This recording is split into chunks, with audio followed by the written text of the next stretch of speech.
I'm Shuva. I'm Head New Initiatives, as you heard, for the Council on Energy, Environment and Water. We are a not-for-profit research institution. We research policy, and we're ranked amongst the best in India and Asia.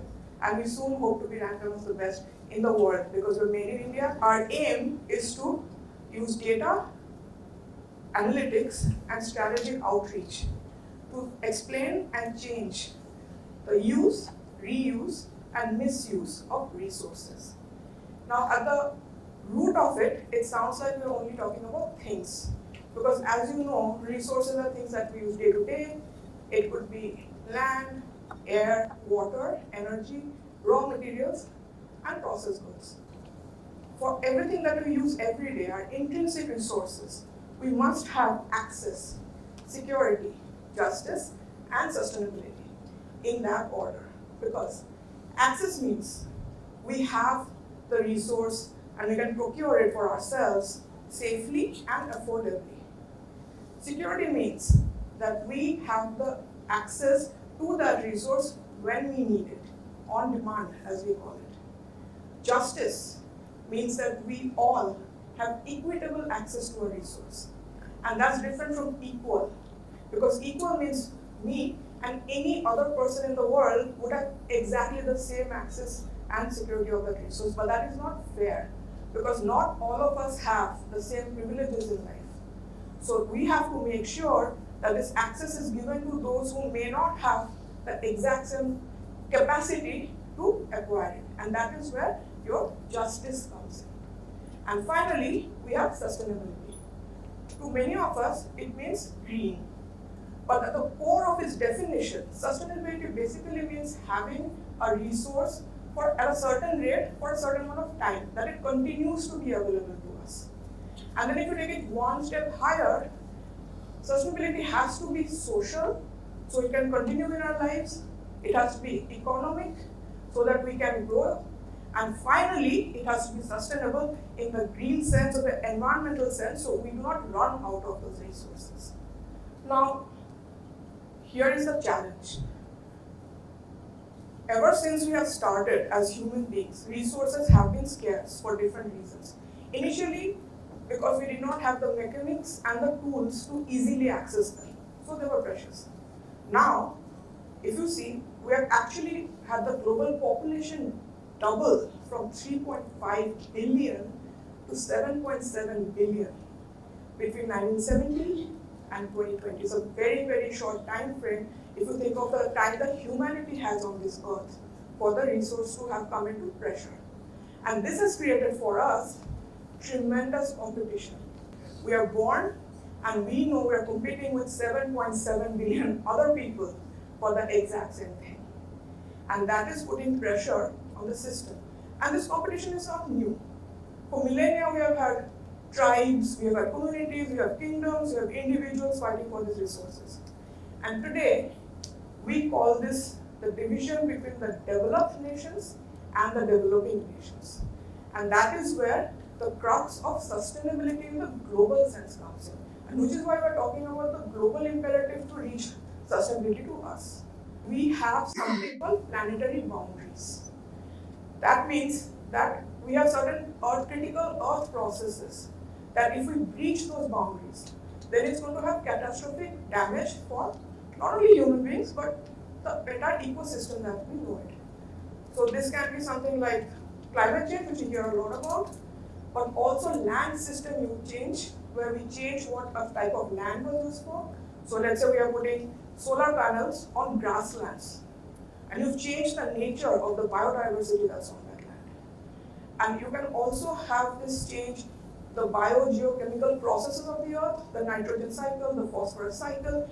Each of those are essential to us as organisms. We have already breached 4 of the 9 earth system processes. And that's not all.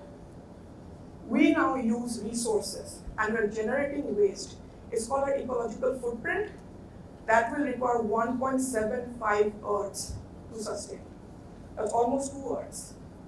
And we have a lone musketeer, you know, he's trying to go to space, find another planet. We're trying to actually find another planet to park this problem that we have created here for ourselves. Because we think that's going to solve it, but we have already 75% filled up that planet that we have not been found yet. And this is where the situation is. Incidentally, we have come into this situation because it's human nature for us to discover, to want to innovate, to want to create, to go forward. That's what separates us from the animals. Why are humans so different?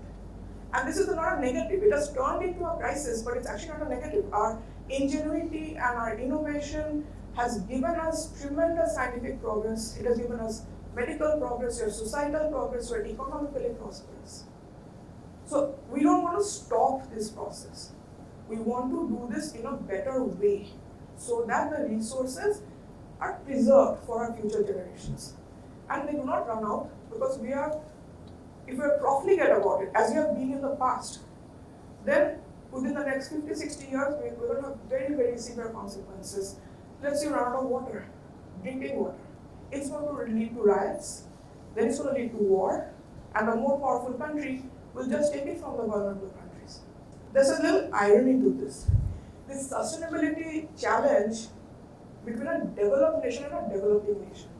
In the developing nations, the problem with environmental or sustainable or economic stress is because they are not developed enough. In the developed countries, they are facing these challenges because they are overdeveloped. They are over-industrialized, they are over-consuming. The top 10 economically advanced countries are using more than 2/3 of the global resources. They are emitting more than 66% of the greenhouse gases. And the bottom 100 are emitting less than 4%.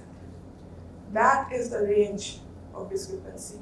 And that is the delta that we, India, now as an emerging economy, originally known as a third world economy, we have now become a turbocharged emerging economy. We are trying to solve this on behalf of the collective called Global South. And this reflects also in the income levels or the prosperity levels of individuals. So what we call the Human Development Index. So what are the level of privilege that we have as people? And we have seen the higher the HDI, as we call it, the Human Development Index, the higher your carbon footprint naturally, because you have a more prosperous lifestyle, so you're using more resources. And this is not helping either, because when all of us aspire to that, we are again putting commensurate stress back to those limited resources that the Earth system has. Now, at this inflection point, here's a question. Are not poverty and need the greatest polluters? This is not something I've come up with. This question was asked to the world in 1972 by our then Prime Minister, Srimati Indira Gandhi. This is her at the Stockholm UN Conference on the Human Environment in 1972. I'm going to move aside and take a look. That's her addressing the Forum of Nations. And this was the first time in the world that the United Nations had acknowledged that we need to balance industrialization with the environment around us. This UN conference is called the Stockholm Conference. It led to the formation of the United Nations Environment Program. Ever since then, there have been many declarations, many multi-party organizations. It gave the world this motto that there is only one Earth. It originated from there. And it led to a set of 26 principles, now we call them the Stockholm Declaration, which notes how sovereign countries can use the resources that they own and control elsewhere for their own economic prosperity and growth, but at the same time be accountable for the impact that they have on other countries, because the global common goods, air, water, land, are not defined by the boundaries on a drawn map. They are transboundary impacts, they are transboundary resources. And where does this accountability come in? In 2015, the United Nations took the next big step. You would have heard about it, the Sustainable Development Goals were announced. There are a set of 17 goals which relate to energy, clean environment, but also to general human development, gender equity, housing, sanitation, health, infrastructure development, and partnerships, global partnerships to achieve these. And these are known as the 2030 agenda, because we are supposed to achieve this, each of the United Nations member countries, by 2030. In 2015, one more important thing happened. we had the UNFCCC, as we call it, which is the UN Framework Convention on Climate Change. And it has this annual event called the Conference of Parties. Parties here means the countries, they're the member countries. And they meet annually. They could not meet 1 year due to COVID, but it's resumed again. In 2015, it was held in Paris. And then, because there had been so little development on the global climate change front, they got the countries to give something called nationally determined contributions. India's NDCs included 175 gigawatts of renewable energy capacity and also a commitment to reduce our power generation from fossil-based sources to non-fossil-based sources, and we said 40% of our power generation will come from non-fossil sources. There were some other targets of emissions reduction, there were biogas recovery, but these are the two main ones. It's important because at that time we had only 32 gigawatts of renewable energy. And so we had just started our solar program. We had about 2-3 gigawatts. We targeted 100 gigawatts of solar by 2022 this year. And we also did this very important thing. We co-founded with France, the International Solar Alliance. This is the first intergovernmental treaty-based organization founded by India, and headquartered in India. And the ambition of ISA is to connect the countries with a solar grid to have solar powered or clean energy programs that lead to developmental goals. Today, ISA has 106 member countries, including the UK, the US, and most of the EU. It is a proof that a developing economy can lead the global agenda. We have shown it by doing it in the face of all the detractors. Cut to 2021, India by then was the only major economy on track to achieve the 2030 NDCs. We have already had 150 gigawatts of renewable energy capacity. Nobody had thought we'd manage that. We have done that despite the pandemic creating a slowdown. And we also achieved already, 10 years before the target, the 40% non-fossil fuel-based renewable energy. And so, this is our new targets. We have said 175, we're going to do 500 gigawatts. And we also upped the non-fossil power generation to 50%. It sounds like a 10% raise, but you have to understand that it's a moving target. We're electrifying very quickly. Our people have just got started getting electricity, 24/7 power is coming in, electric vehicles are coming in. Our entire railway broad gauge network will be electrified by 2024. So the power capacity is increasing, and the 50% has to keep pace with that over the years. So this is a moving target. Another important thing came, our Prime Minister Shri Narendra Modi said this at Glasgow, and this is important to our conversation today as well. He said that while we are doing all of those things, we need to have the concept of LiFE, that's lifestyle for environment. He spoke out very strongly against what he called the throwaway culture, where we just take, make, use, and dispose. It's called a linear economy. It's what drives consumerism, because if you keep recycling, then you cannot sell to us again. He said that we must go from mindless consumption to mindful utilization. So see, he's not saying that we need to stop using. He's just saying that we need to be careful and mindful about it. Now, India is building a virtuous cycle, what we call a virtuous cycle. We're trying to grow the economic activity, which feeds into social equity. Because once the society gets money, they again go back to the economic activity. And that multiplies the resources that come into use. So this is called a positive or a virtuous cycle. Now this includes 4 pillars. Financial inclusion of the masses, of everyone. Social security and inclusion. So no one feels left out of the mainstream, as we call it. The third is physical and digital proximity. A big problem with developing nations is lack of infrastructure. They are not able to communicate, we are not able to trade, we cannot move around because we don't have physical and digital infrastructure. And the fourth, very important, is public-private partnership. The government does not see the industry as an adversary. We work cooperatively, using both parties' advantages to deliver this mission one project. Some of you may have heard of the JAM Trinity. It has redefined the Indian economy, the Janthan, Aadhaar, and mobile trinity. In 2015, they started with the financial inclusion. They said all Indians should have a basic bank account, a zero balance bank account. Today, we have 432 billion Jandan accounts, active Jandan accounts. These are people who are never part of the formal banking system. We have 1.3 billion plus biometric Aadhaar, which has allowed us to target social welfare. And finally, affordable mobile telephony that has allowed people to use apps, the UPI system, the government schemes are available to them. We now provide content in local languages, so it's not always in English or Hindi. It is accessible to those people. And this has brought in social inclusion, financial inclusion, and the digital and physical proximity, and this has been delivered by public-private partnership. So you can see that the whole circle has been completed. The NREGA from 2005 is called the National Rural Employment Guarantee Act. What it does is it assures rural people 100 days of wage work. And this has led to a lot of poverty alleviation because it's a guaranteed welfare scheme without having like a dole system. And this now has 152 million active workers on the system. We have the Saubhagya scheme where we have electrified all willing households. For us, these numbers are huge, more than 200 million. And our next goal is set 24/7 power for all, because now you have the connection, now you need the quality of power. Ujjwala Yojana, now we have given them cylinders, and we have also given it to the women of the household. And by doing that, we have brought them into the gem trinity as well, because now they're in the formal economy, and they're owners of an identity. And this has been both a clean energy and a gender inclusion program.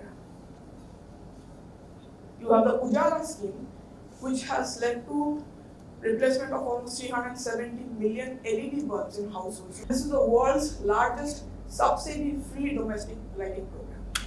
It was not even free. It's a case study in all international colleges of how India has done it. Many countries are adopting this model. Now we're replacing all the street lights. The Jal Jeevan Mission, which aims to provide piped, safe drinking water to remote and unserved households. 19 million households, means around 4 to 5 people per household. Around 100 million people will have access to this by 2024. This is almost done. I think about 80% has been achieved already.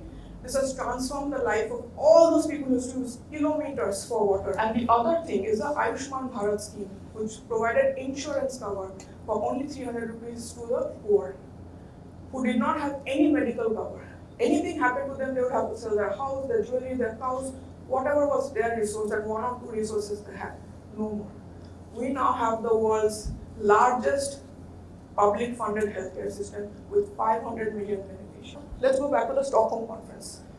That happened in 1972. It's 2022. It's 50 years of the Stockholm Conference.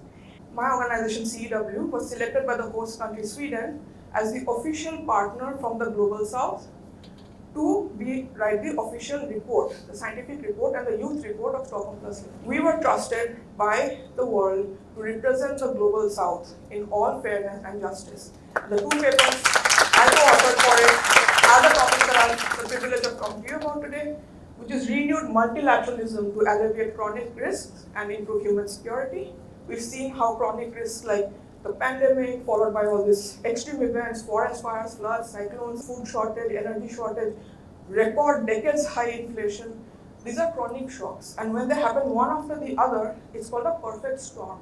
And even the richest countries we have seen during the COVID pandemic have been crippled by that. Nobody has recovered from that yet. So we need to have a multilateral safety net for this. Countries individually cannot do this. So here's the problem. Economic prosperity, as is defined today, our quality of life, is based on GDP for the countries and for income for us individuals. So now if your GDP is based on more consumption, more sales, more production, and your sovereign strength and your human prosperity is measured on consuming more, then where do we put the stops at? We literally have to consume more and use more resources and misuse more resources to be seen as richer. So how do you solve this without the second part of this problem, that our financial system, which is based on GDP, is based on sales. So if you stop selling things, you're going to have what is called economic deceleration. And your jobs will collapse, you'll get deindustrialized. This is where the challenge is for us as a nation, as a developing nation. We are particularly vulnerable, but as a leader in the climate, in the global arena, of the global south, it is also a responsibility to look into this subject. And the existential question then is, if we remove that GDP-based concept, then how do we define that global median quality of life? It's for you to look into this issue, and it's for you to really redefine our relationship with nature and to create what we are saying, prosperity for all, not just a privileged few, for everyone. And you have to invest in this future. You want to contribute to policy, you want to contribute to arts, you want to raise the voice, research, everything is open to you. It's your canvas. And I hope today that I have given you a little bit of flavor of what we are doing, what we're trying to do in the country, in the world. I hope you all will join me in taking the India story to the world. And with that, I want to say that we start with the question that how do we ensure this sustainable growth for us, how do we bring it to us? We need transformative change. We cannot do it incremental increases. And with that, I leave you. I thank you for this opportunity that is given to me.